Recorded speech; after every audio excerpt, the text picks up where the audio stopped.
नमस्कार सख्यांनो, माईंच्या टिप्समध्ये आज सगळ्यांचे खूप खूप आणि खूप स्वागत। आज माझ्याकडे श्राद्धाची तिथी आहे त्यांची। आमच्या सुनबाईंनी छान स्वयंपाक केला आहे। मी तुम्हाला सगळा स्वयंपाक दाखवित आहे।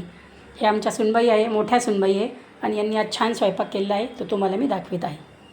काय काय स्वयंपाक करतात ते तुम्हाला श्राद्धाचं दाखवते।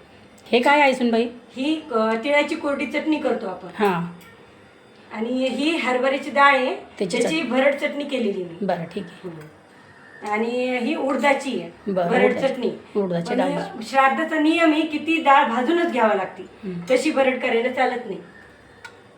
आणि ही पंचामृत आहे। बरं बरं ठीक आहे। ही पातळ भाजी आहे बरं. आणि ती पण मी तिची केली पीठ लावून। बरं बरं छान। भेंडीची भाजी केली आहे। हां, श्राद्ध आणि श्राद्धाला गवारीची शेंगा महत्वाच्या राहतात, हं. म्हणून गवारी शेंगाची भाजी केली आहे। ठीक आहे। आणि श्राद्धामध्ये आळू वडी ही खूप महत्वाची असते, हां, म्हणून ठीक. आळू वडी आणि भजे बरं बरं ठीक आहे। आणि खीर। वा वा, छान स्वयंपाक केला आहे सुनबाईंनी। श्राद्धाच्या स्वयंपाकाची सगळी माहिती सांगितलेली आहे आणि महत्त्व पण सांगितलेलं आहे।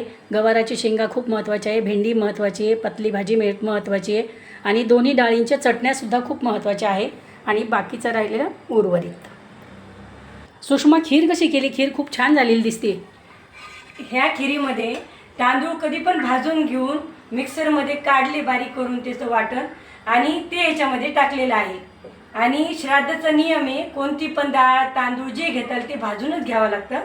तर खिरीमध्ये पण मी तांदूळ भाजून मिक्सरमध्ये बारीक करून टाकलेले आहे, साखर आणि काजू बदाम। छान तांदूळ भाजून घेतलेले आहे। तांदूळ, काजू, बदाम, विलायची हे घालून तिने खूप छान खीर केलेली आहे, मस्त खीर आळलेली आहे। उडदाचे वडे, बेसन लाडू, पोळी, कढी आहे।